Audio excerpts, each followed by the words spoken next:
Muy buenas tardes con todos los asistentes y al mismo tiempo darles una vez más la bienvenida a la sesión 309 de la Cátedra de los Jueves, el cual está siendo transmitida en vivo por la página oficial de Facebook, el aula virtual de la Subgerencia de Capacitaciones del Poder Judicial y el canal de Justicia TV.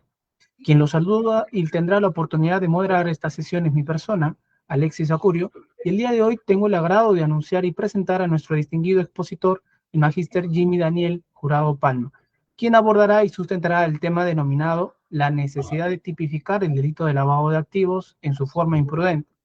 Vamos a recordar al personal jurisdiccional y administrativo del Poder Judicial que están conectados desde el aula virtual de la Subgerencia de Capacitaciones del Poder Judicial que deben de registrar su asistencia, además de llenar la encuesta de satisfacción a efecto de poder obtener la certificación indicada. En esta tarde, en representación de la Comisión de Capacitación, nos acompaña el doctor Guillermo Guamán Vargas, juez superior de la Corte Superior Nacional de Justicia Penal Especializada, quien en esta oportunidad nos va a dedicar unas palabras de bienvenida a nuestro ponente invitado. Adelante, doctor Guillermo, lo escuchamos. Muchas gracias, Alexis. Antes que nada, muy buenas tardes a toda nuestra audiencia, a esta sesión 309 de la Cátedra de los Jueves.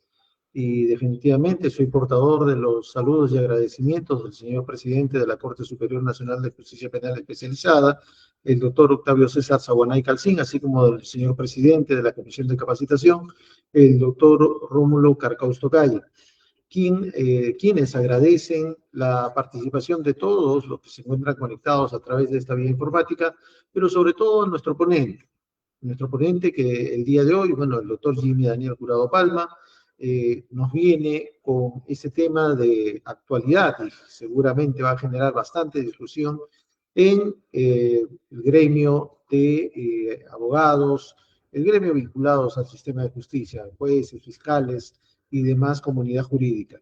Definitivamente la necesidad de tipificar el delito de lavado de activos en forma imprudente en el Perú es un tema que va a empezar, esperamos y estamos convencidos a raíz de la ponencia que nos trae el doctor Jurado el día de hoy, bastante discusión en la comunidad, como ya lo hemos indicado. Así, el agradecimiento al doctor Jurado por su participación y estamos con mucho gusto a la espera de la ponencia que nos ha preparado para el día de hoy. Muchas gracias. Agradecemos la palabra de bienvenida del doctor Guillermo. A continuación, vamos a dar lectura a la trayectoria académica y profesional de nuestro principal ponente. El magíster Jimmy Daniel Jurado Palma es abogado por la Universidad Andina de Cusco, tiene un máster universitario en Derecho Penal Económico en la Universidad Internacional de La Rioja, España, un máster propio en Cumplimiento Penal Normativo en la Universidad de Castilla-La Mancha, España, un máster en Derecho Penal y Ciencias Penales en la Universidad de Barcelona y Universidad de Pompeu Fabra, España. Además, es egresado de la Maestría con mención en Derecho Constitucional por la Universidad Nacional de San Antonio Abad del Cusco, además de ser autor de distintos artículos jurídicos publicados. Sin más preámbulo, vamos a darle la más cordial bienvenida y dar inicio a esta sesión. Adelante, doctor Daniel, lo escuchamos. Muchas gracias, apreciado Alexis. Muy buenas tardes. Buenas tardes a todas las personas que se han conectado el día de hoy a esta ponencia. Muchas gracias y por vuestro intermedio saludar en principio al doctor Octavio César Saguanay, el presidente de la Corte Superior Nacional de Justicia Especializada, al doctor Rómulo Carcausto, presidente de la Comisión de Capacitaciones, y por supuesto al doctor Guillermo Martín Guamán Vargas, que nos acompaña el día de hoy. Siempre para mí va a ser un placer y un honor en particular poder estar en este medio, en este foro académico tan relevante para la administración de justicia en nuestro país. Agradezco mucho la invitación y sin mayor preámbulo, pues voy a iniciar con la ponencia. Si me permiten, voy a proyectar unas pequeñas diapositivas para poder entrar en contexto.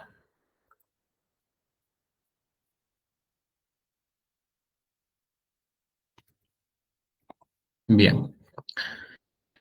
El título de mi ponencia le he denominado la necesidad de tipificar el delito de lavado de activos en su forma imprudente en el Perú. La razón por la cual he denominado esta ponencia con este título deviene en digamos, el escenario actual de diversas modificaciones que se tienen en cuenta. Asimismo, la necesidad de repensar algunas instituciones que en cierta medida se han podido estar manejando de una u otra manera, que podría ser discutible en función de las circunstancias. Sin embargo, lo que aquí pretendemos es dar algunos argumentos de orden dogmático y de derecho comparado para poder justificar esta necesidad. Entonces, en principio, lo que vamos a hacer es evaluar la legislación internacional, pero antes vamos a dar un preámbulo en torno a por qué es importante el delito de lavado de activos en el Perú.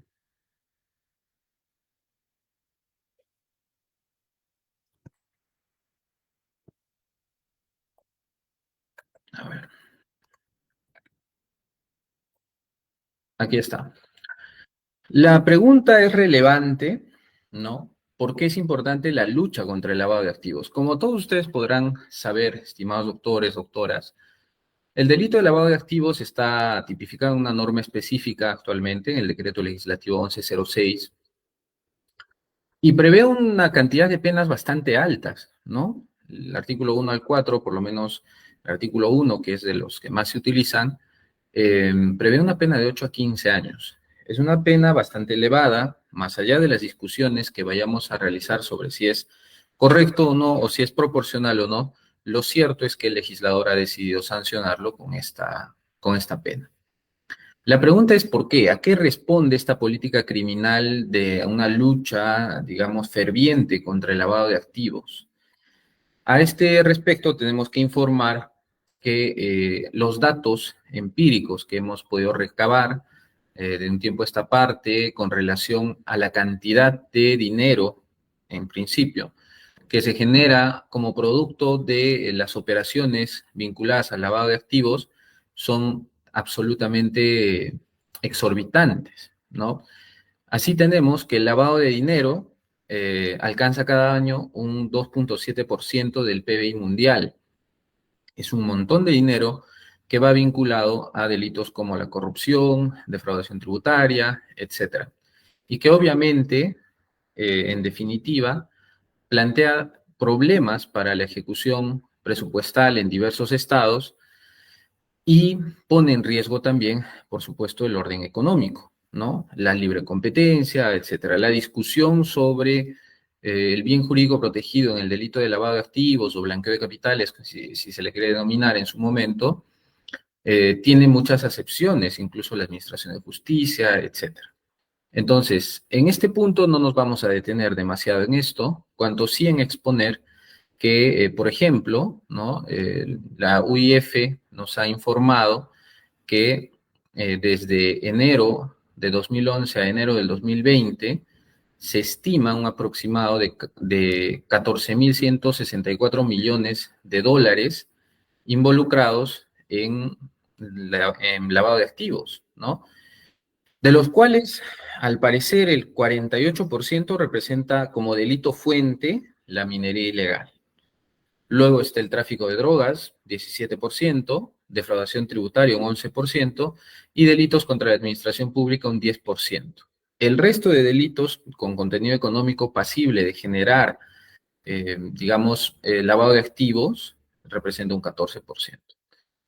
Este orden no es menos relevante si estamos considerando, por ejemplo, que el delito de minería ilegal apenas fue sancionado en el año 2011, ¿no? En el año 2011 se incorpora el artículo 307A y siguientes, 307B que regula la minería ilegal, y por supuesto, aún considerando, ojo, aún considerando que estos datos tendrían en consideración cronológicamente hechos cometidos posteriormente a la regulación, aún así, los montos, las cifras que se manejan son excesivamente altos. Por supuesto, en cuanto a lo relacionado al tráfico ilícito de drogas, es una discusión mucho más amplia, ¿no? esta protección, esta lucha contra el lavado de activos vinculado al tráfico ilícito de drogas, pues proviene desde hace muchas décadas, ¿no? De la década de los 80, donde se fortalece mucho más. Sin embargo, posteriormente, pues esta lucha ha ido sufriendo algunas, digamos, condiciones sí positivas, ¿no? Ha habido resultados. Sin embargo, a día de hoy, particularmente la situación que nos convoca, por ejemplo, en el BRAEM, que se encuentra en el centro del Perú, en la zona selva, pues llama mucho la atención y evidentemente esta microeconomía, si se quiere denominar así, ilícita, pues por supuesto que en algún lado tiene que desembocar, ¿no? La cantidad de droga que se produce, comercializa ilícitamente dentro y fuera del país, en algún lugar tiene que desembocar, en algunos bienes, en algunas cuentas tiene que desembocar. Es eso precisamente lo que la UIF ha podido identificar, por lo menos de forma preliminar, ojo, de forma preliminar. También se ha establecido que entre enero del 2007 y marzo del 2016, según Asbank, se habrían lavado aproximadamente 12.901 millones de dólares en el Perú. Dentro de lo que ellos advierten, igualmente ven con vinculación, en principio, el tráfico ilícito de drogas, la minería ilegal y los delitos contra la administración pública.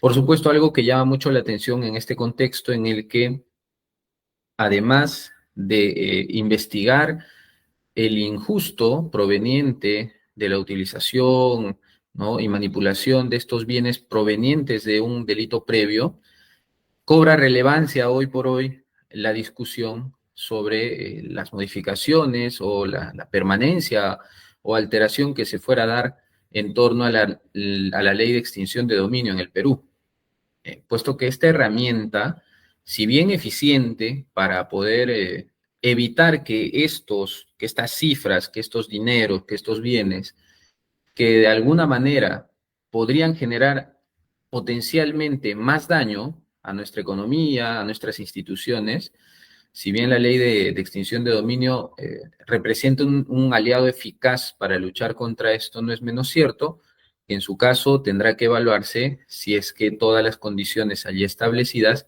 son las más apropiadas o en efecto cabe hacer alguna precisión, ¿no?, o alguna ampliación, quizá, sobre el particular. Ahora bien, hay que tener en cuenta, en principio, que como muchos delitos, y en particular los delitos económicos, tienen su fuente, ¿no?, y tienen una tendencia. ¿Qué quiero decir? La fuente que normalmente convoca las modificatorias, las implementaciones y demás, surgen en muchos casos del derecho internacional. Hablemos de la convención, por ejemplo, en este caso para diversas convenciones y instrumentos internacionales de lucha contra el lavado de activos, / financiamiento del terrorismo, porque recuerden que en sus inicios, los años 80 nuevamente, lo que se había normado en principio era prevenir el lavado de activos y al mismo tiempo el financiamiento del terrorismo. Ahora, de alguna manera, se ha separado incluso en las recomendaciones del GAFI estas circunstancias. Pero aquí lo relevante es entender el contexto. En principio, el desarrollo se va a dar a partir de los instrumentos internacionales, convenios, tratados, etcétera, como el de lavado de activos, de lucha contra la corrupción, de protección de las mujeres e integrantes del grupo familiar, protección de derechos ambientales, etcétera. Son problemáticas que convocan a nivel internacional a diversos países que, comprometidos con la lucha contra estos delitos y evidentemente buscando disminuir la incidencia delictiva sobre los mismos, asumen obligaciones, porque en el derecho internacional los países que ratificamos convenios internacionales asumimos la obligación de, digamos, transponer estas regulaciones a nuestro país. En ese escenario hemos podido realizar una verificación de algunos de los instrumentos más importantes, ¿no? Por ejemplo, la ONU fue la primera en establecer una base universal de acciones para prevenir el lavado de activos y en su caso también, por supuesto, el financiamiento del terrorismo, ¿no? a partir, por ejemplo, de la Convención de Viena de 1988, en la cual intervienen 169 países y el Estado peruano lo incorpora dentro de su regulación el 23 de septiembre de 1991. ¿Por qué es relevante entender este contexto internacional y esencialmente el instrumento internacional? Porque la Constitución reconoce, ¿no?, dentro de los derechos fundamentales y le otorga un valor constitucional a los tratados sobre derechos humanos que reconoce el Estado peruano. Sin embargo, dentro de estos tratados, en su caso, en algunos casos se ha visto la incorporación de algunos intereses de orden estatal, como por ejemplo, en su caso, ¿no?, la lucha contra la corrupción, que ha sido incorporada como un valor constitucional. Ahora, la lucha contra el lavado de activos, por supuesto, a partir de la incorporación de estas normas de carácter internacional en el año 91 todavía, se entiende que el Estado peruano desde entonces se compromete a sancionar y perseguir aquellas conductas que estén vinculando a bienes, productos o beneficios ilegales, en principio derivados del tráfico ilícito de drogas, porque el delito de lavado de activos ha sufrido una constante evolución, ¿no?, una constante evolución en torno a su regulación y a los ámbitos que puede sancionar. Así tenemos también la Convención de Palermo, ¿no?, que es la Convención Internacional contra la Delincuencia Organizada Transnacional, que entra en vigor en 2003, entre otros, ¿no? El Convenio Internacional para la Represión del Financiamiento del Terrorismo, Convención de las Naciones Unidas contra la Corrupción, recomendaciones del Consejo de Europa, etcétera. Estos ámbitos, digamos que estos instrumentos internacionales, si bien no en todos los casos vincula al Estado peruano, vale decir, por ejemplo, las recomendaciones del Consejo de Europa, no en todos los casos incluye al Perú como Estado miembro, como Estado parte, lo que sí nos llama a entender es la tendencia que debe seguir o la tendencia que sigue y probablemente vaya a seguir en torno a cómo entender y sancionar este tipo de conductas, ¿no? Hablemos del lavado de activos. Si la tendencia, por lo menos a nivel norteamericano y a nivel europeo, es ampliar el tipo, ampliar los hechos que pueden incorporarse como perseguibles por constituir delito de lavado de activos, entre otros, es altamente probable que esta regulación en algún punto nos alcance. Si no es por voluntad, por lo menos por exigencia. Por ejemplo, si el Estado peruano quiere incorporarse a la OCDE, Organismo Económico de Alta Trascendencia a nivel mundial, y la OCDE adopta, por supuesto, porque dentro de sus miembros tiene países de, digamos, de dimensiones y de exigencias un tanto más altas, si se quiere, por lo mismo demanda que el Perú pueda cumplir con un estándar de seguridad. Si la OCDE asume una postura en la cual es mucho más estricta con diversos aspectos regulatorios vinculados al lavado de activos, esto determinará en su caso que el Estado peruano, a su vez, tenga que adaptarse a los requerimientos que formule, por ejemplo, esta institución, este organismo. Entonces, hacer un estudio de derecho comparado no es menos relevante. Si bien la dogmática y la interpretación respecto a la aplicación del tipo de lavado de activos convoca y tiene como base el principio de legalidad y la regulación actual del tipo de lavado de activos, no es menos cierto que hay que estar atentos desde una perspectiva político-criminal, qué es lo que puede acontecer a futuro. Y ahí viene la relevancia del tema y en función también de un proyecto de ley que voy a mencionar al final, que precisamente busca materializar esto, pero de forma más o menos incompleta. Entonces, lo que hay que tener en cuenta aquí es que es relevante también la cantidad de instrumentos internacionales y cómo se va regulando este aspecto. Porque además recordemos que el Estado peruano, en un marco, digamos, de un mercado, de economías y en esencia de globalización sin fronteras, lo que determina es que si el Estado peruano y sus miembros, sus ciudadanos, quieren realizar operaciones, quieren realizar vinculaciones económicas, negocios con otros países, pues evidentemente el ciudadano peruano deberá entender que la regulación en determinados países también es, y los colegas por supuesto, por añadidura, también tendremos que entender que las regulaciones en otros países pues tienen ciertos estándares superiores, ¿no? Hablemos de España, en cuyo caso también se ha elevado los estándares de cuidado, de protección y de sanción, por supuesto, respecto a conductas vinculadas al blanqueo de capitales. España puede ser probablemente el país que mayor y mejor represión de blanqueo de capitales tiene a nivel del espacio europeo, ¿no? O por lo menos es uno de los mejores en ese aspecto. Y es porque a partir de la regulación ha fortalecido, por ejemplo, instituciones como CEPBLAC, que es una suerte o el símil de nuestra unidad de inteligencia financiera, el cual establece condiciones mucho más exigentes para la realización de operaciones bancarias, en principio, ¿no? Entonces, partiendo por esta concepción, ¿resulta importante estudiar estos convenios? Sí. ¿Estas recomendaciones? Sí. ¿Estar actualizados con relación a las mismas? Sí, por supuesto. Porque si bien son de otras latitudes, no perdamos de vista que esto puede ser incorporado también en la regulación peruana, de ser el caso y en cuanto a la discusión legislativa, sí lo amerite.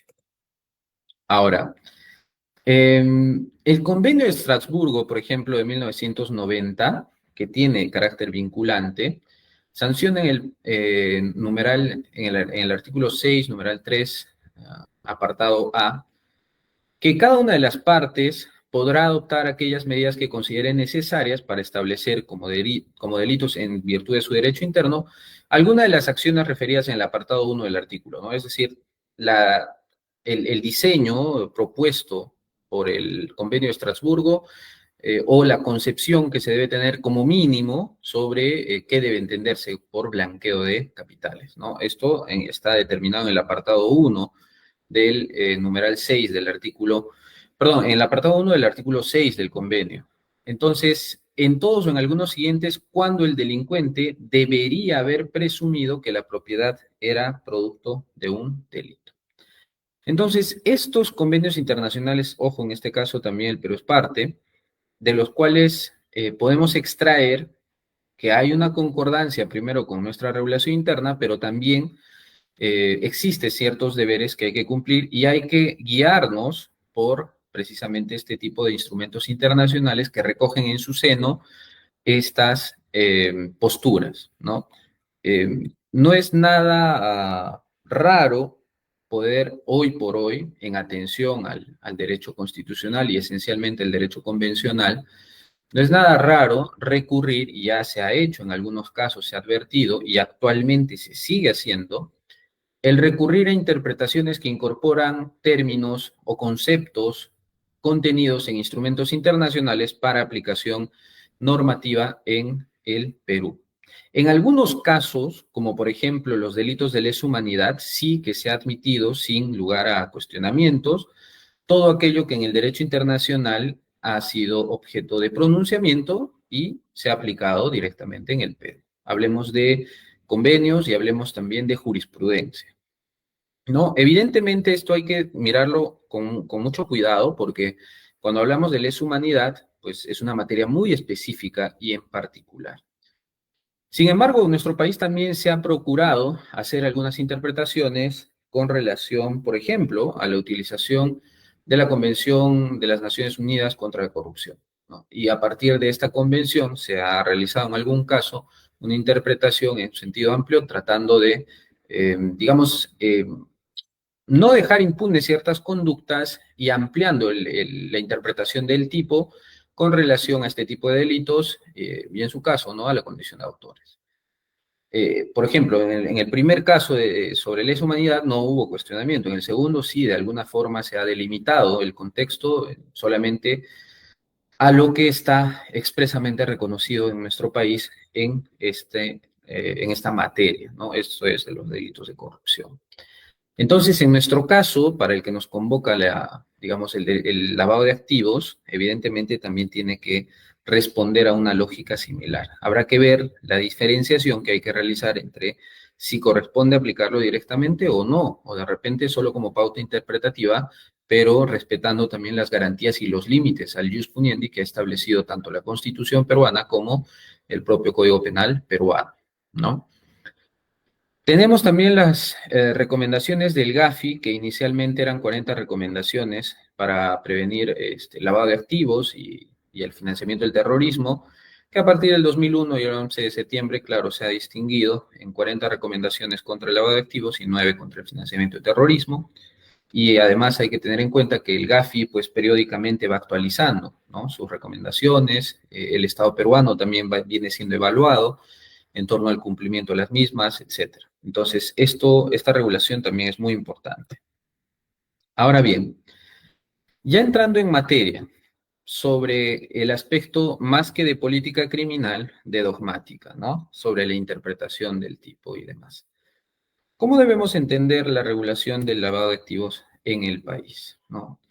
El delito de lavado de activos, como muchos podrán saber, y quienes no lo saben, pues ya no está regulado en el Código Penal, ¿no? El Decreto Legislativo 635 ya no se encuentra, sino más bien está recogido en una norma específica, el Decreto Legislativo 1106.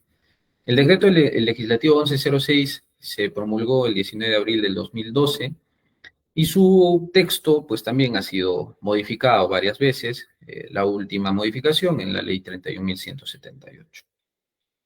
Pero básicamente lo que establece el decreto legislativo 1106 es un pequeño subsistema, ¿no?, de delitos que comprende diversas conductas, ¿no? En el artículo 1 y 2 regula y sanciona los actos de conversión, transferencia, ocultamiento y tenencia de bienes cuya procedencia uno conoce o debía presumir con la finalidad de encubrir o impedir, ¿no?, su descubrimiento.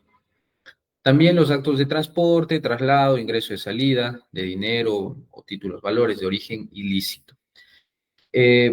Aquí en las denominaciones que estamos explorando, básicamente estamos verificando o de forma muy resumida las conductas en su forma objetiva, ¿no? La parte objetiva del tipo es lo que estamos describiendo aquí, ¿no? Entre ellas, incluso en el artículo 5 y 6, se regulan algunas omisiones, ¿no?, algunas infracciones de deber que cometen solamente sujetos obligados, sujetos cualificados.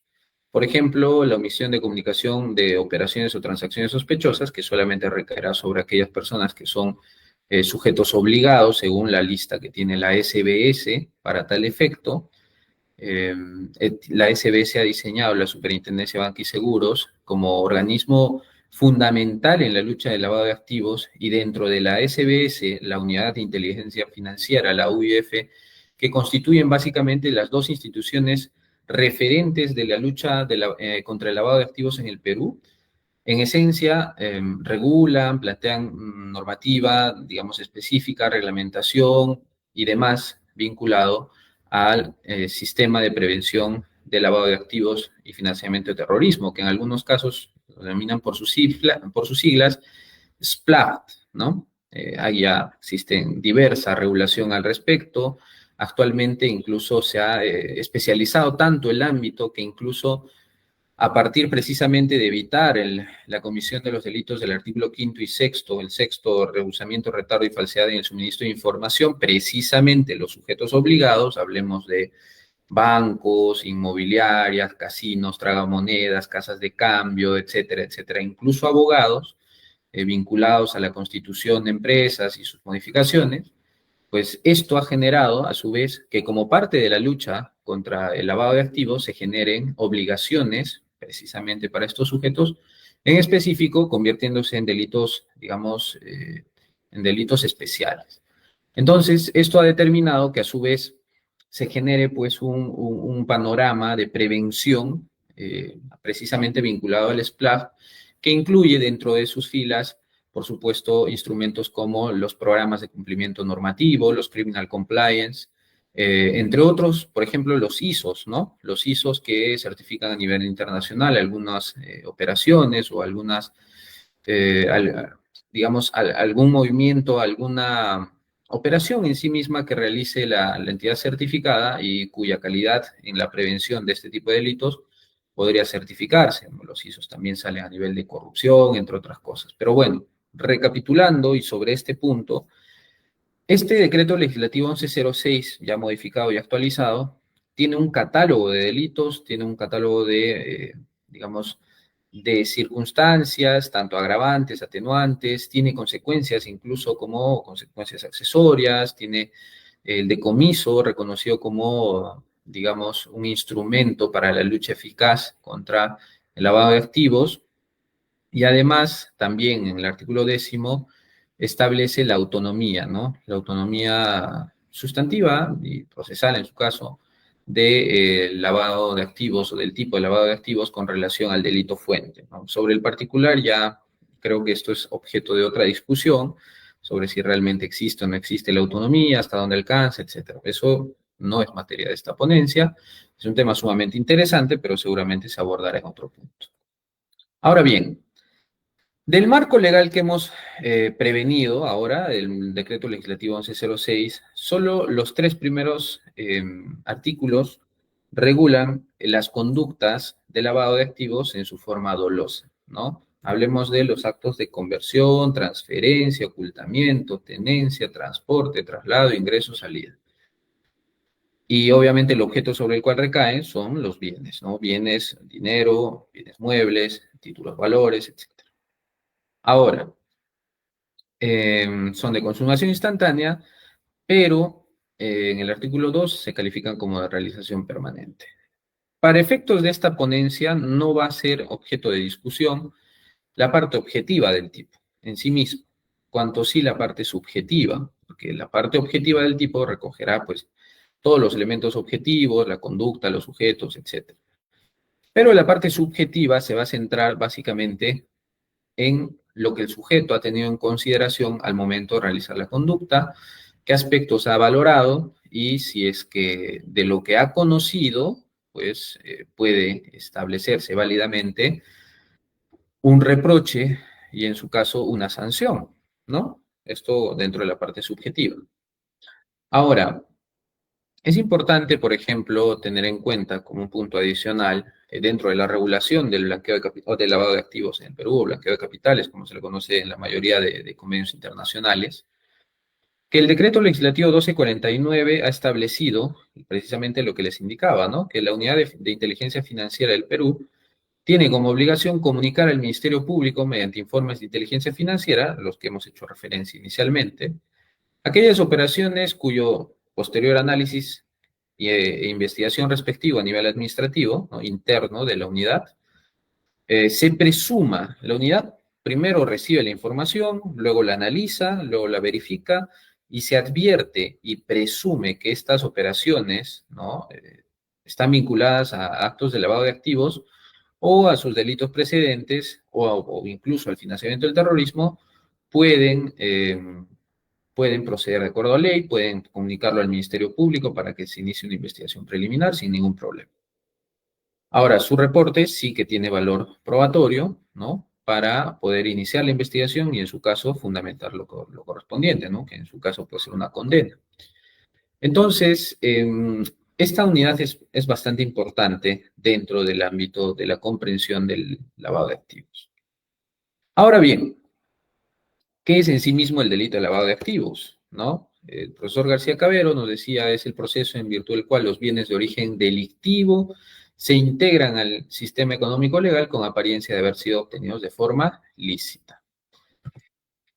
Es un ejercicio muy práctico, ¿no? Entender o ejemplificar, si se quiere, el lavado de activos en tres pasos, como ya lo ha definido el GAFI. Sin embargo, un ejemplo mucho más práctico, pues puede ilustrar de mejor manera esto. Hagamos de cuenta que yo soy un sujeto X, ¿no? Yo soy Daniel Jurado y me dedico, por ejemplo, en un escenario hipotético, al acopio y luego posterior comercialización de droga, ¿no? yo he invertido, digamos, $10,000 y producto de mis ganancias, no solo he invertido los $10,000, sino también he ganado $90,000. Es decir, al final del día tengo $100,000, ¿no? De los cuales reinvertiré la mitad, por ejemplo. $50,000 los voy a reinvertir para seguir haciendo crecer mi venta ilícita de droga, pero además tengo $50,000 producto de mis ganancias, ¿no? Son $50,000. La pregunta es, ¿cómo puedo utilizar estos $50,000? Y aquí la respuesta es la siguiente. Para que se materialice el sistema de blanqueo, pues evidentemente estos $50,000 yo los puedo o introducir en una entidad bancaria o puedo comprar un bien mueble o inmueble con este dinero. Puede ser a nombre propio, puede ser a nombre de tercero, ¿no? Y un escenario muy común es que, por ejemplo, se realiza a nombre de un tercero, de una persona de confianza, ¿no? Puede ser la pareja, puede ser un familiar, los hijos, etc.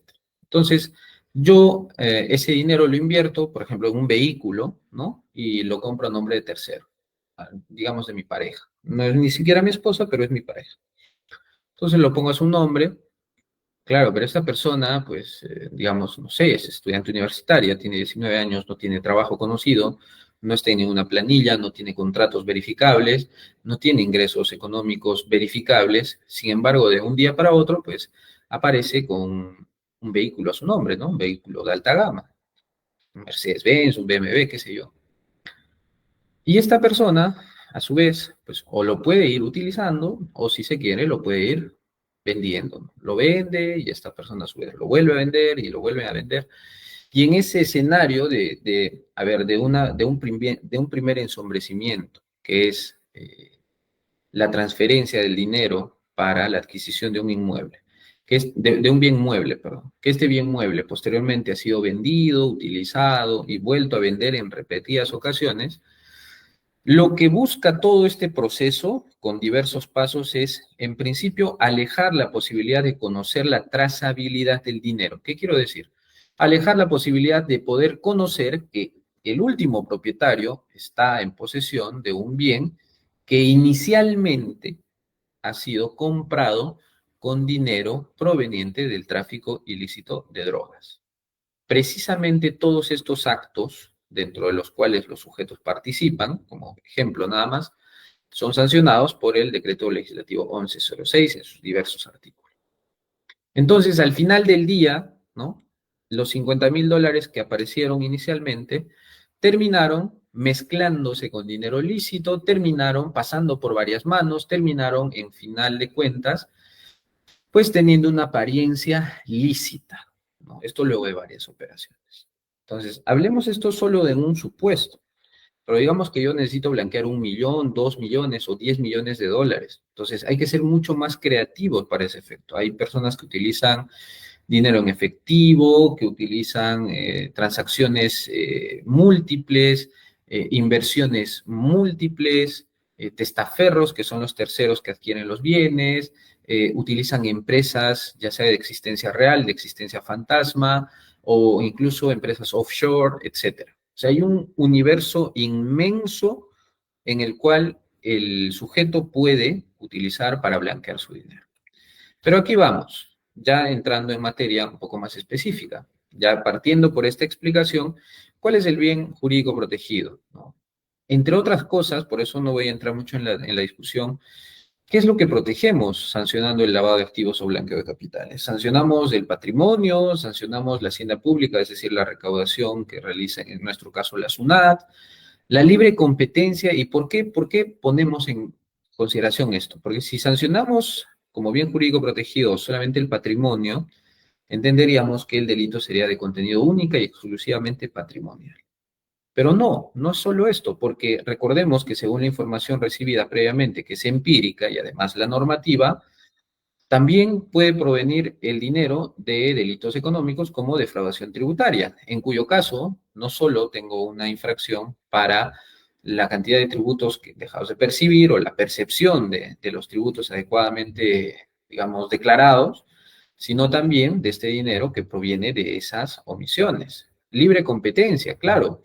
Hay una afectación en cierta medida. Si yo utilizo una empresa para lavar mi dinero, esta empresa probablemente o no tenga existencia real o no tenga un trabajo real o simplemente sus costos sean tan reducidos, tan poco, digamos, tan difícil va a ser poder competir con una empresa que es financiada por el dinero ilícito, porque al final no les cuesta lo mismo, ¿no? Si a una empresa ilícita le cuesta 1.000 soles un personal, probablemente una empresa que sirve de fachada para lavar dinero, le cueste cero este personal, en términos lícitos hablando, o le cueste la mitad, ¿no? La mitad sí lo pago con lo que produce la empresa y la otra mitad, pues voy insertando mi dinero ilícito y sin que sepa mi trabajador le voy pagando con dinero ilícito, ¿no? Bueno, ¿hay una afectación a la libre competencia? Sí, por supuesto, porque estos bienes, estos efectos derivados del delito previo sí que pueden ser introducidos en mercados legales, sí, por supuesto. En libre competencia de empresas también. También al orden público podría ser, puesto que tienen la potencialidad de poner en riesgo, ¿no? Precisamente este bien jurídico. La administración de justicia en cuanto al recupero de los bienes, ¿no? Porque el ensombrecimiento que busca el lavado de activos, el evitar el conocimiento o la incautación o el decomiso de estos bienes que provienen de origen ilícito, que por lo mismo se justifican estos actos de conversión y transferencia para darle apariencia de ilicitud, de alguna manera también podría afectar la administración de justicia, sí, como encargado de, digamos, administrar justicia en términos legales y además de recuperar aquellos bienes que son de procedencia ilícita. Y finalmente, contra el orden socioeconómico, sí, por supuesto, porque se va introduciendo un dinero en grandes magnitudes, dinero ilícito, que puede poner en inestabilidad una economía lícita.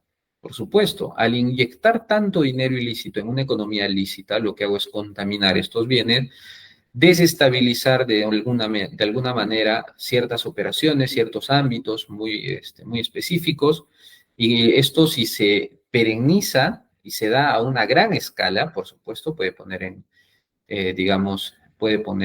peligro el orden socioeconómico. Recordemos que el dinero proveniente de blanqueo, en principio, pues no va a ser un dinero que por la propia naturaleza de las circunstancias yo voy a ir declarando, yo voy a ir demostrando, ¿no? Lo lógico de la mecánica del lavado de activos es buscar la opacidad, buscar la clandestinidad, buscar evitar que se sepa que ese dinero proviene o esos bienes provienen de fuente ilícita.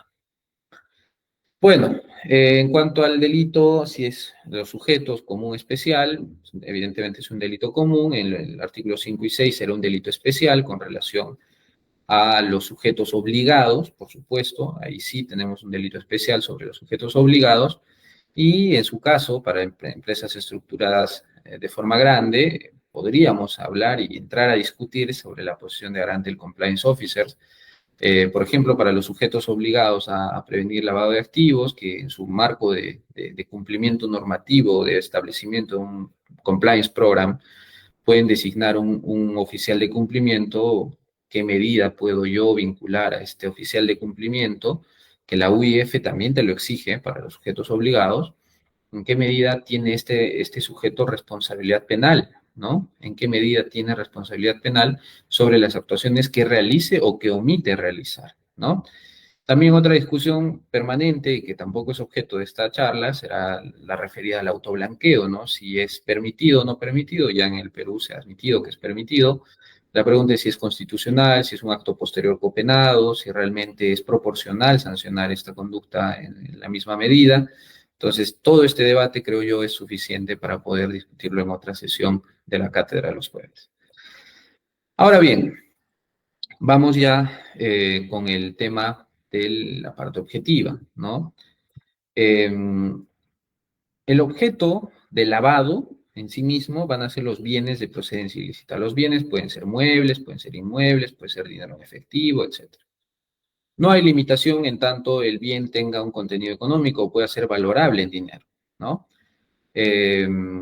Ahora, ¿cuál es la restricción sobre el origen? ¿No? Porque nos dice que el delito de lavado de activos, como delito autónomo, es diferente del delito origen o del delito fuente, ¿no?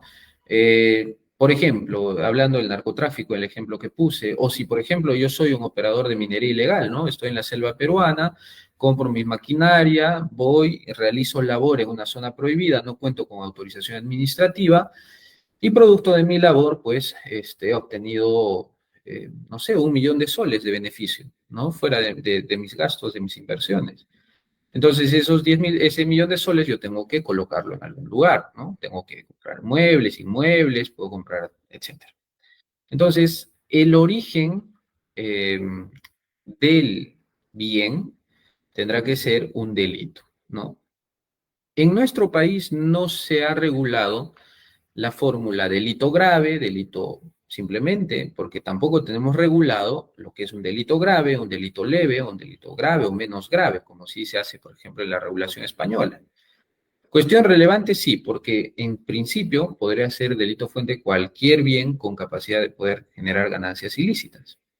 Esta cuestión también es discutible, ¿no? Por supuesto. Sin embargo, lo que por lo menos hasta el día de hoy sí se nos exige es que sea producto de un delito, ¿correcto? Producto de un delito. Ahora, la regulación actual, ¿no? Nos habla de origen ilícito, origen ilícito.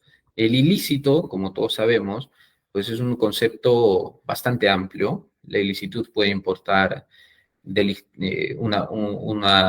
contenido delictivo, un contenido antijurídico, puede contener una irregularidad administrativa, una ilicitud a nivel administrativo, etc. Pero para ir acorde con el principio de legalidad, lo correcto sería entender que lo ilícito es aquello delictivo, ¿no? Aquello que constituye delito. No consideramos que sería proporcional sancionar blanqueo por omisión o digamos que cuya fuente sean omisiones administrativas, ¿no? Pero bueno, ahora, también tiene que ser verificado que en el aspecto antijurídico que el autor conoce y además la finalidad que tiene es pues encubrir, ¿no? Encubrir este origen ilícito. También tiene que ser constatado por el juez a mi nivel de una verificación sobre la prueba indiciaria. Ya se ha aceptado con meridiana claridad que el delito fuente, ¿no? Dada la autonomía procesal, el delito fuente ni siquiera tengo que ni siquiera tengo que haberlo, primero, no he tenido necesariamente que haberlo condenado, ni acusado, ni imputado, ni siquiera investigado. Entonces, aquí suele surgir una aparente contradicción, ¿no? Entre, oye, si se supone que mi bien proviene de un hecho ilícito, pero este hecho ilícito no ha sido declarado ilícito como tal, ¿cómo justifico la ilicitud? Bueno, esa es discusión también de otro escenario, porque podemos admitir incluso, ojo, incluso en algunos casos ya muy específicos, la regulación internacional, incluso la jurisprudencia ha admitido la posibilidad de sancionar lavado de activos sobre algún hecho que incluso no ha sido declarado, esto es sentencia absolutoria, como delito. Para este efecto, lo único que tengo que demostrar es que el hecho que genera estos bienes, el hecho que genera estos efectos del delito, es un hecho que tiene carácter delictivo, por lo menos hasta una condición de injusto, ¿no? Es un hecho típico y antijurídico. Esto le va a dotar de ilicitud a mi bien. Para este efecto, podemos recurrir a diversas pruebas por indicios. Por supuesto, no voy a tener prueba directa del delito fuente, pero puedo tener prueba por indicio, ¿no? Entre ellos, ¿cuáles son los principales indicios? Por ejemplo, incrementos inusuales de patrimonio. O, o tengo más de lo que puedo justificar, ¿no? En patrimonio, o gasto más de lo que puedo justificar. Eso, evidentemente, me va a representar un desbalance, ¿no? Si yo gano 1.000 soles al mes, pero gasto 10.000, la pregunta es, ¿dónde están? ¿Cómo es que yo gasté los 9.000 de diferencia? O si, por ejemplo, ¿no? Yo tengo soy propietario de un día para otro, mi ingreso mensual es de 1.000 soles, pero de un día para otro mi propiedad, mi patrimonio incrementa de forma exorbitante, ¿no? Me compro un edificio de $1.000.000. La pregunta es, ¿cómo lo hice? Ese tipo de digamos, de deducciones o de indicios, mejor dicho, permiten inferir que este incremento patrimonial proviene de un hecho ilícito. Siempre tendré que haber identificado cuál es el hecho ilícito, con nombre y apellido. Esto es el hecho y la tipificación, ¿correcto? Luego, por supuesto, realizar operaciones al contado de elevada cuantía, manejar mucho efectivo, ¿no? O que yo tenga vinculación con parientes, familiares, amigos que han sido investigados o sancionados por comisión de delitos, etcétera, ¿no? O que no pueda prestar una correcta justificación sobre mis bienes, sobre la cantidad de bienes que tengo, sobre su procedencia, ¿no? Esto también, evidentemente, representa un indicio. Ahora, con relación al decomiso, en su caso, en la doctrina, ha surgido una discusión sobre qué bienes podemos decomisar, si existe realmente a ver, si al lavador le podemos decomisar todos y absolutamente todos los bienes que posee o no. Sobre el particular, la posición, digamos, más amplia de contaminación total nos dice, bueno, si es que a mi patrimonio yo he incorporado un patrimonio ilícito, bienes de origen ilícito, esto determinará que a su vez todo mi patrimonio se haya contaminado y todo mi patrimonio puede ser susceptible de decomiso porque igualmente es ilícito. Distinta a la postura más restrictiva y consideramos la más adecuada, la de la contaminación parcial, que establece que solamente podré decomisar aquellos bienes que tienen probada procedencia ilícita. Porque claro, podría ser que yo soy un exitoso empresario, ¿no? Que dentro de mi patrimonio tengo 10 millones de dólares, tanto entre cuentas, patrimonio de bienes muebles, inmuebles, y de pronto, pues un determinado día se me ocurre obtener dinero de la corrupción y lo incorporo a mi patrimonio, ¿no? Pero este efecto representa un reto particular a nivel probatorio asumir esta postura porque yo tendría que poder probar con suficiente claridad que los bienes, pues, tuvieron orígenes diferentes, lo cual en términos por lo menos dinerarios es muy difícil. Y ya entrando en la parte subjetiva, ¿no? El tipo realmente admite en el Perú una comisión solamente dolosa, solamente imprudente, de ignorancia deliberada. ¿Tenemos imprudencia grave, menos grave? ¿Qué nivel de imprudencia sería exigible? Esa es la discusión sobre la cual nos vamos a centrar el día de hoy de forma muy breve. A ver, siguiendo al profesor Bacigalupo, ya haciendo una confluencia de posiciones en torno al dolo y la imprudencia, abandonando aquellas posturas normalmente cognoscitivas, volitivas, las teorías iniciales, incurriendo más en una postura de un tanto normativa, evidentemente vamos a entender que, a ver, no es posible desligar o por lo menos suprimir el elemento cognoscitivo sin ninguna duda, no es posible. Para poder, y eso también creo que es importante advertirlo, el dolo sin conocimiento va a ser prácticamente imposible de sostener como categoría dogmática. Sin embargo, sí podríamos suprimir en cierta medida el aspecto volitivo, ¿no?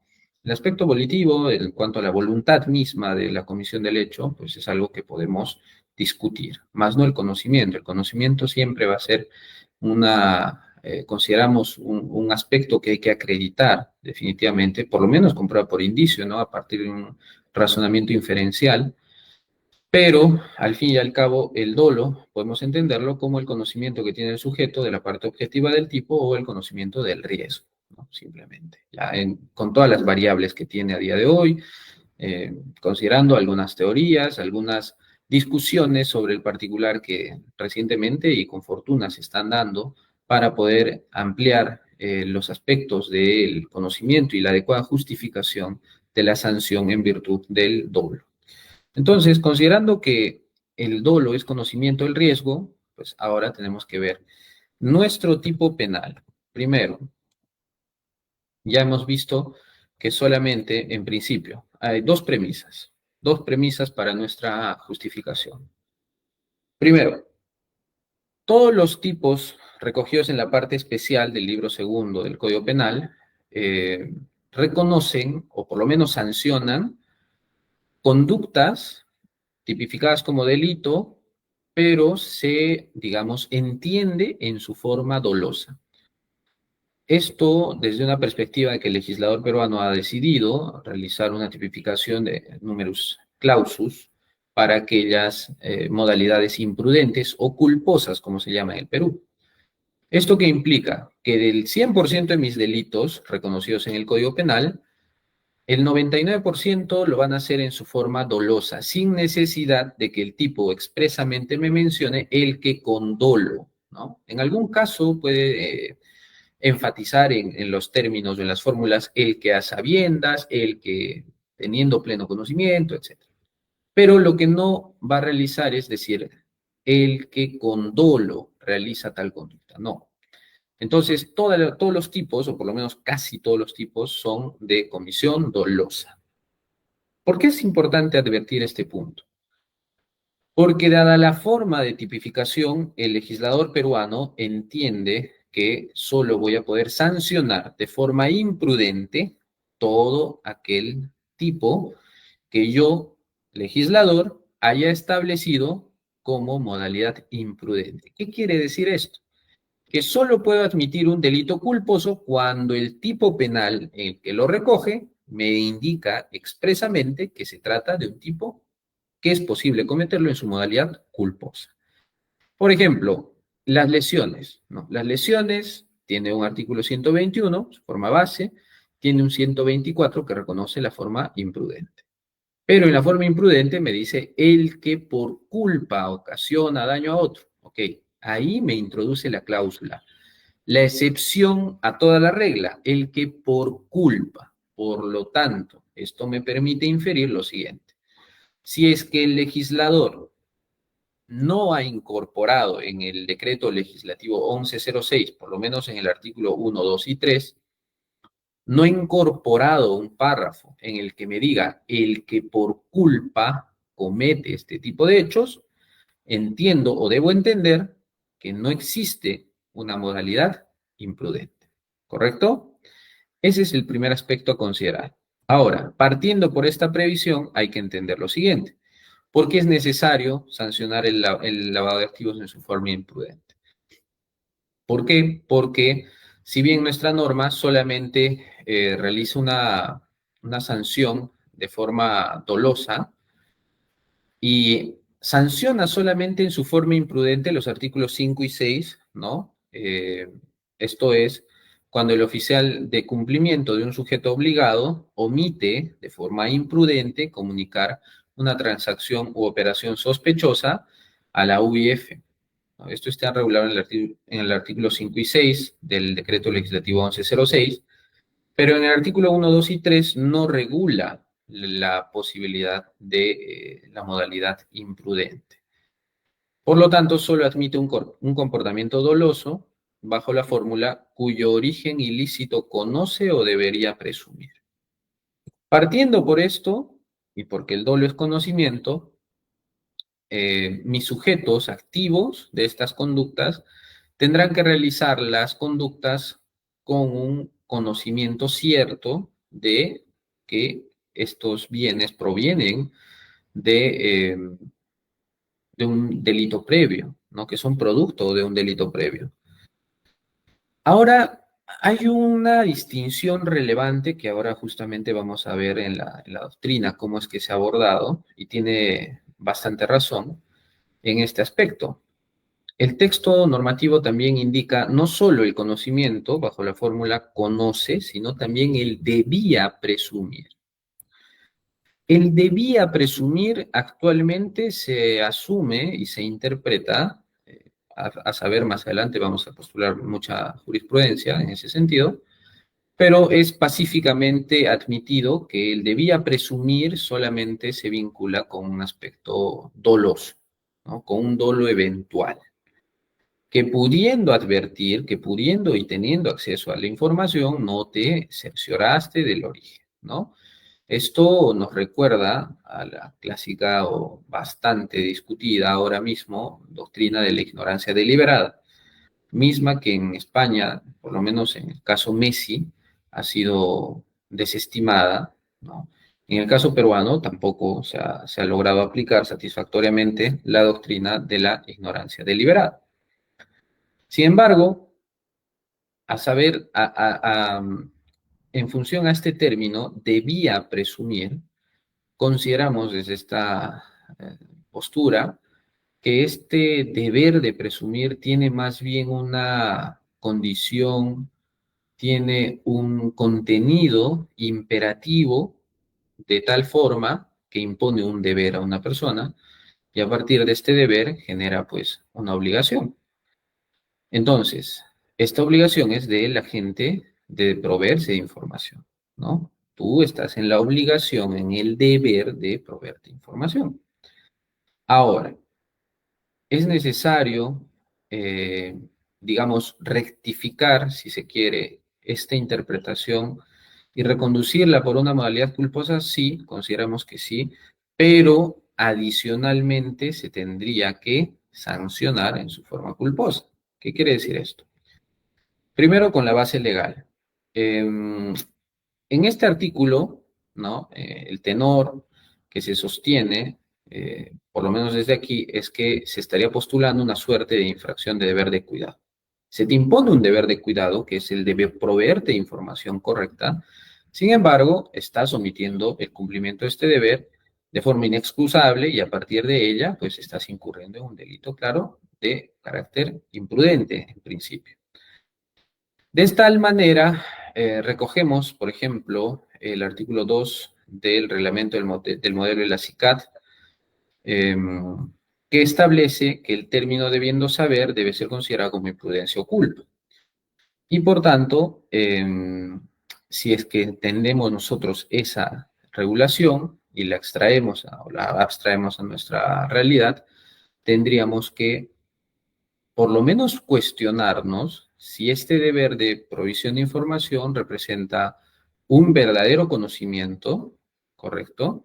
O por el contrario, representa la falta de conocimiento y en consecuencia la falta de posibilidad de autorrepresentación, del injusto, entre otros.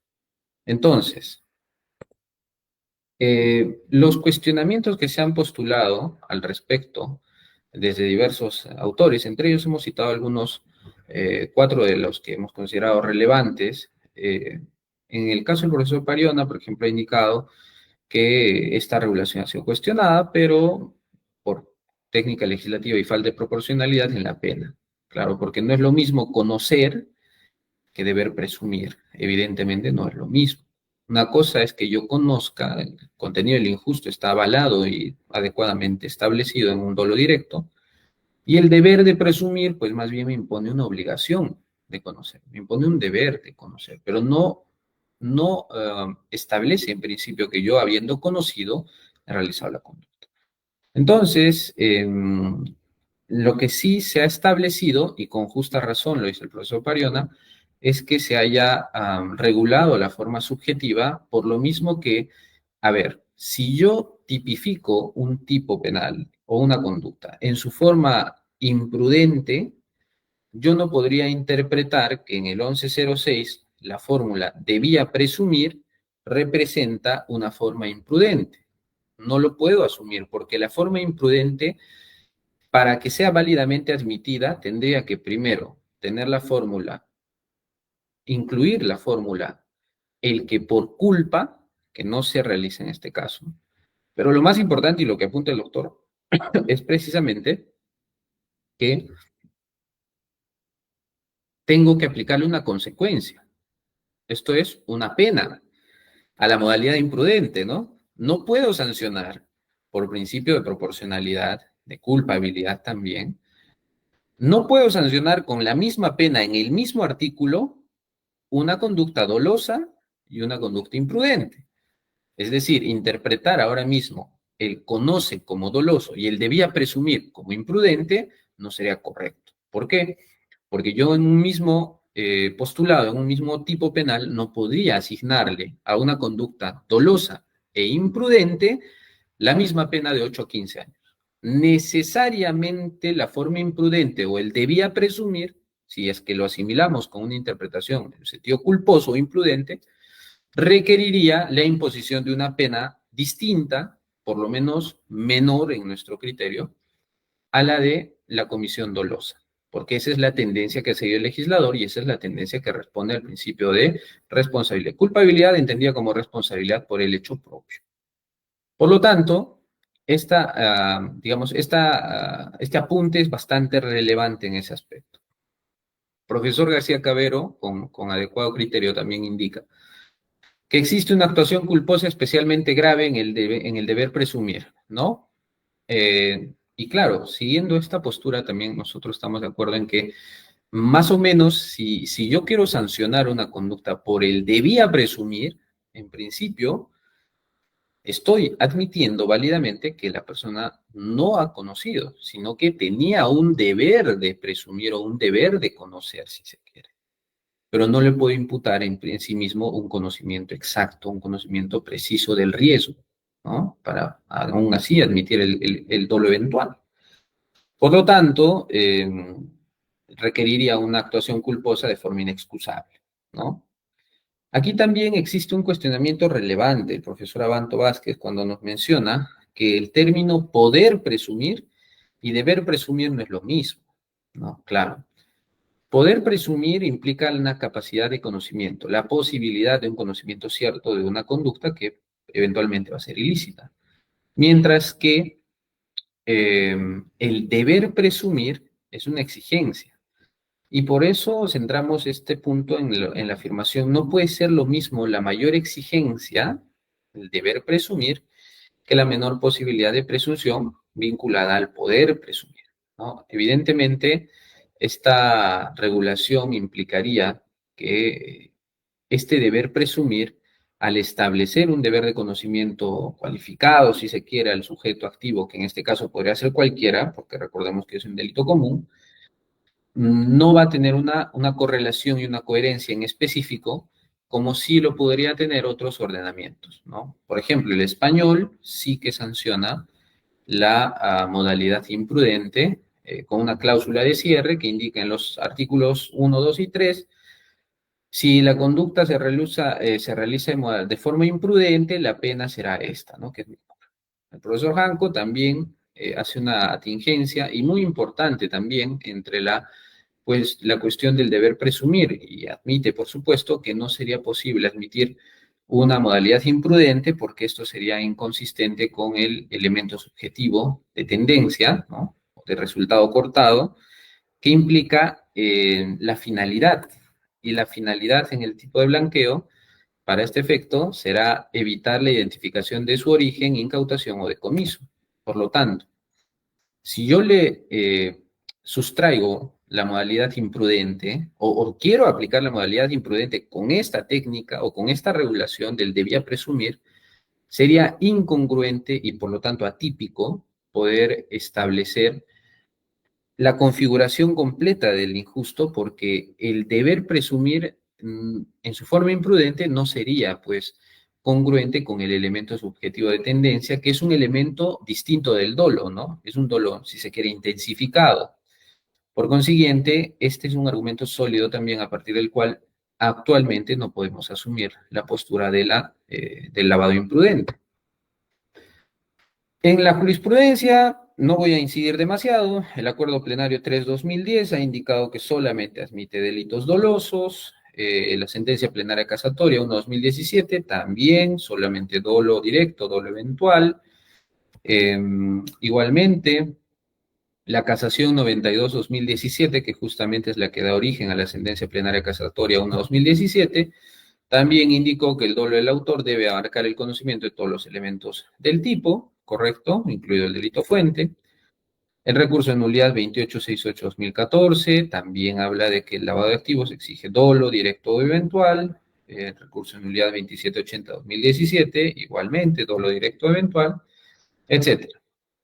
En conclusión, desde la doctrina se pueden encontrar cuestionamientos a la forma de tipificación en torno a la aplicabilidad, ¿no? Hay argumentos sólidos que me permiten establecer que la fórmula debía presumir puede tener algunos problemas de aplicación en torno a entenderlo como una forma dolosa.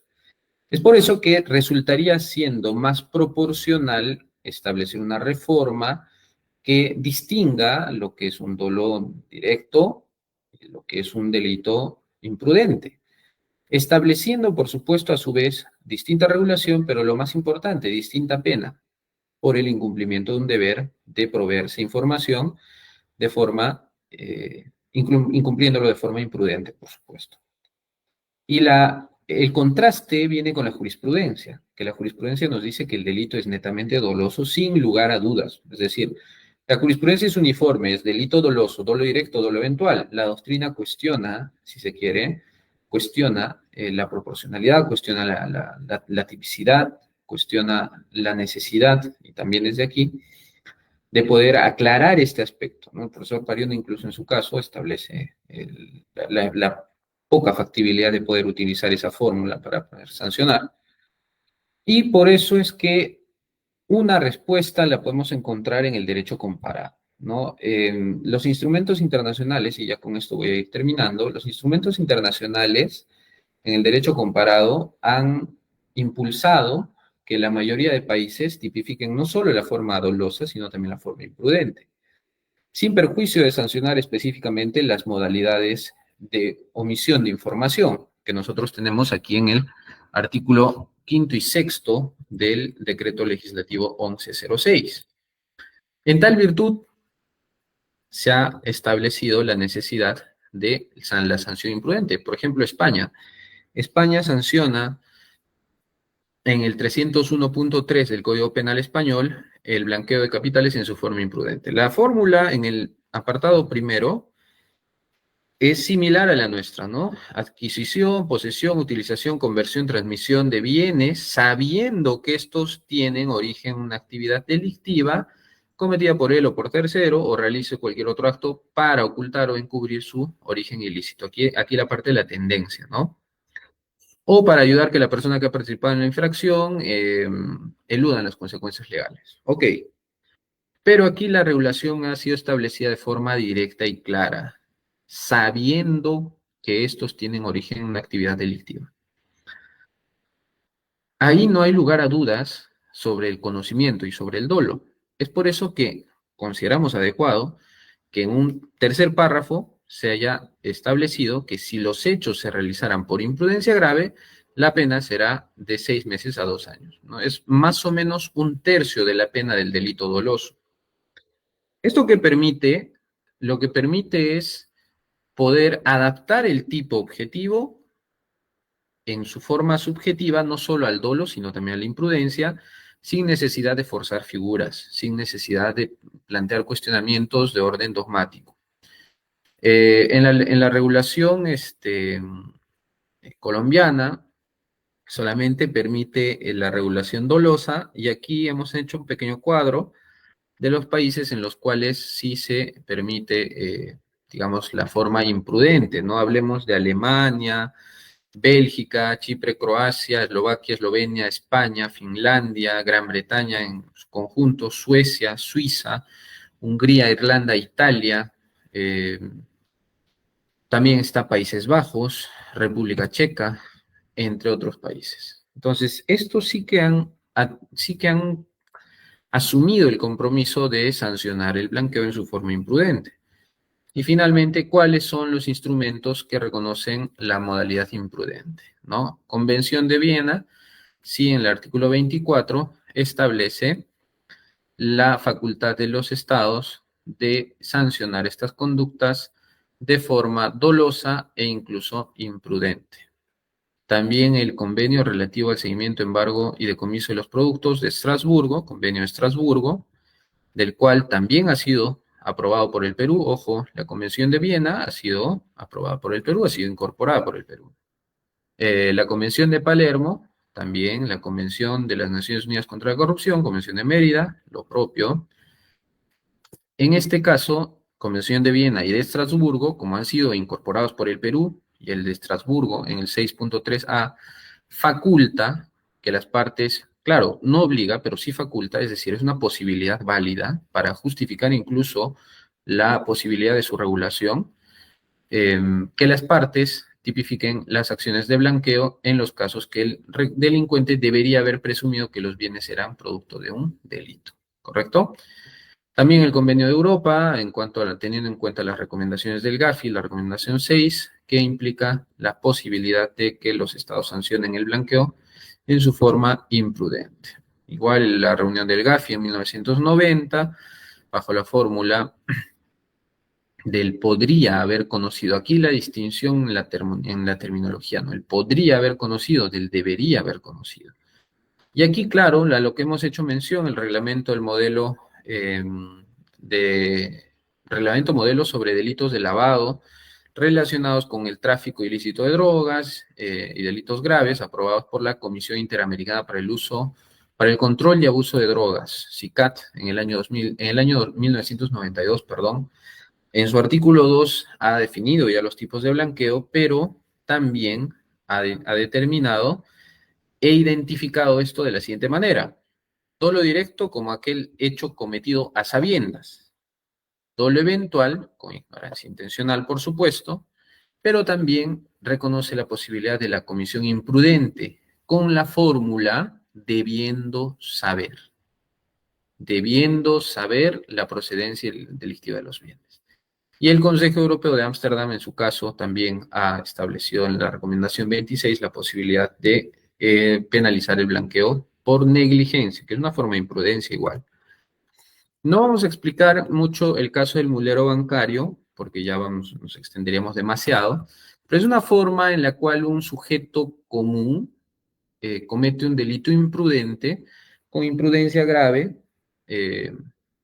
sin incurrir en los supuestos, por ejemplo, de omisión de información, toda vez que no es un sujeto cualificado, no es un sujeto obligado, ¿no? Y aquí lo relevante que indicaba al inicio de la ponencia, ¿no? ¿Por qué es importante plantear alternativas de modificación, pero de forma completa? Porque se ha presentado un proyecto de ley este año, proyecto de ley 8342-2023, -CR, que se presentó el 8 de julio del 2024. Se presentó el 8 de julio del 2024 por el congresista, ahora vicepresidente del Congreso, Valdemar Cerrón Rojas, que busca modificar el decreto legislativo 1106 para regular funciones y facultades de la Unidad de Inteligencia Financiera, así como modificar el tipo de blanqueo o lavado de activos. ¿Qué es lo que busca nuestro proyecto de ley?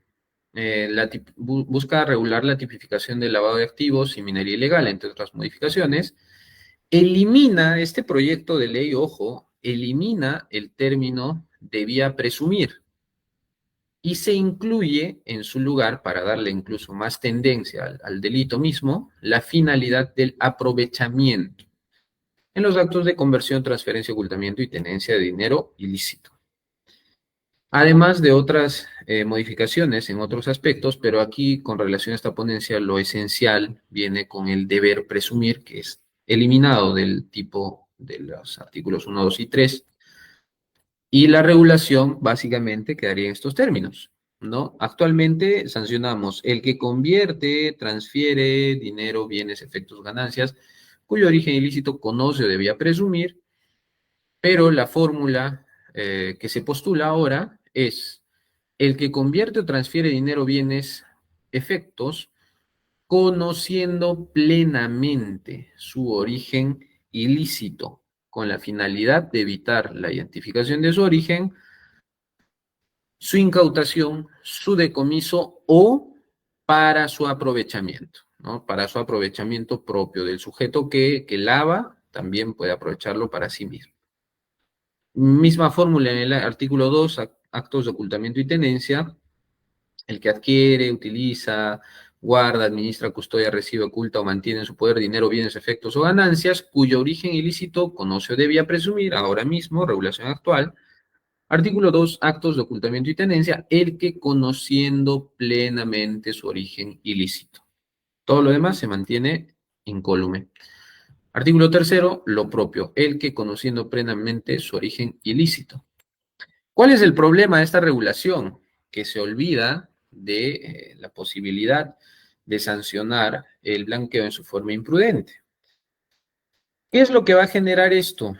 Lagunas de punibilidad sobre aquellos casos, porque, a ver, en términos estrictos, la posibilidad de establecer una regulación imprudente lo que va a hacer es más bien, consideramos nosotros, beneficiar en lugar que perjudicar. ¿Por qué?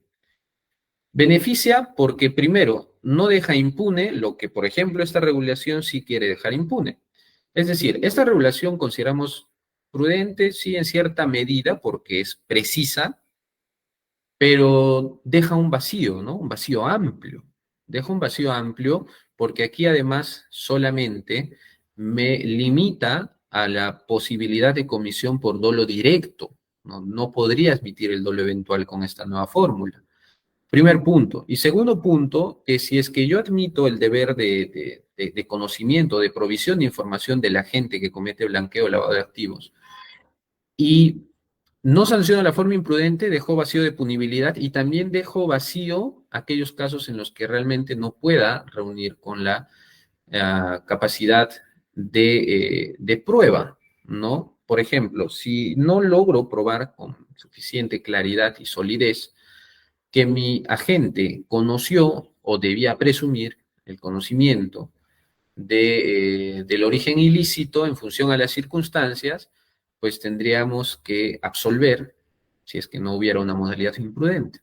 En cambio, si existe una modalidad imprudente razonablemente sancionada, con una pena asignada, con un término menor, de 8 a 15, consideramos, no sé, digamos, la mitad, ¿no? De 4 a 6, de 4 a 7. Esto sí podría justificar la posibilidad de no dejar impune de aquellos casos en los que no puedo probar, no los fuerce a probar, no fuerce que el fiscal o el juez necesariamente establezca un razonamiento indiciario, donde difícilmente voy a poder admitir una sanción, y pueda no dejar vacíos de punibilidad sobre conductas que representen sí una infracción a un deber de cuidado, que representen sí una infracción a un deber de provisión de información, pero que no pueden ser equiparables directamente con el conocimiento directo y a partir de este conocimiento la posterior realización y consumación de este tipo de injustos, ¿no? Entonces, para hacer un recuento, es relevante esto del análisis de este proyecto de ley en las circunstancias en las cuales ahora mismo se están dando múltiples reformas, tanto al Código Penal, tanto al Código Procesal Penal, en diversos sentidos, en algunos casos, dependiendo de las circunstancias, algunos actores se han pronunciado a favor, en contra, pero lo cierto es que es un escenario en el cual el Código Penal y Procesal Penal se está viendo muy modificado.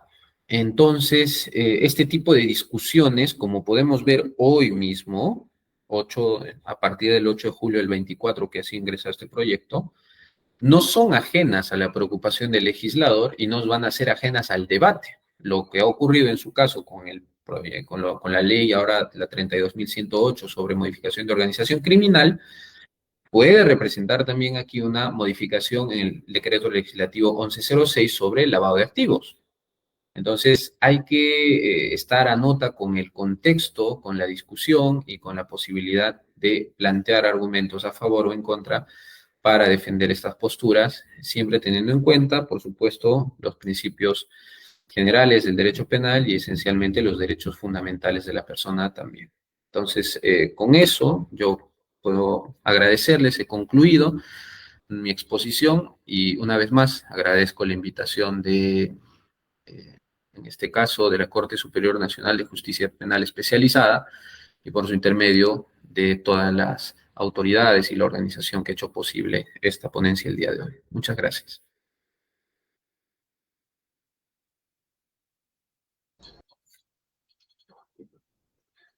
Bien, muchas gracias por su ponencia, doctor Daniel. Sin lugar a dudas, esta ha sido de forma introductiva, abordadora, ha aterrizado conceptos bastante complejos, un análisis correctamente abordado. Muy bien. Doctor Daniel, a pedido de los asistentes, nos están solicitando, doctor, su palabra clave para que puedan llenar su registro de asistencia, doctor. No sé si nos podrá compartir su palabra clave, por favor. Claro que sí. La palabra clave de esta sesión es imprudencia. Perfecto. La palabra clave entonces es imprudencia. Informar a todos nuestros asistentes que el próximo jueves se llevará a cabo la sesión número 310 a cargo de nuestra ponente, la doctora Naiko Techi Coronado Salazar, juez especializada de la Corte Superior Nacional, con el tema tratamiento de casos complejos en la etapa de juicio oral. Recordar una vez más al personal jurisdiccional y administrativo del Poder Judicial que están conectados desde el aula virtual de la sugerencia de capacitaciones que deben de registrar su asistencia y además llenar la encuesta de satisfacción a efecto de obtener la certificación señalada. Muy bien. A nombre del presidente de esta Corte Superior Nacional, el doctor Octavio César Saguanay Calcín, y del presidente de la Comisión de Capacitación, el doctor Rómulo Carcausto Calla, traslado su saludo y de agradecimiento por su ponencia al doctor Daniel, y asimismo hacemos extensivo este reconocimiento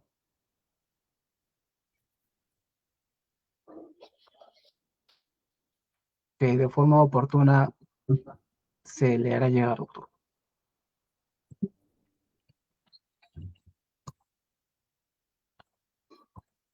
Muy bien, de esta forma...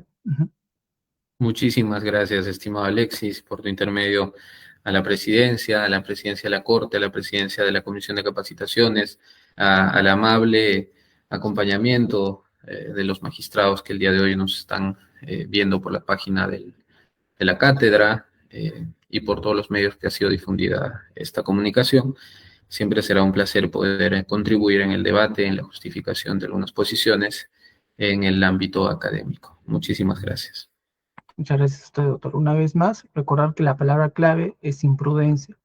De esta forma, entonces, culminamos la sesión número 309 con la participación del doctor Jimmy Daniel Jurado Palma.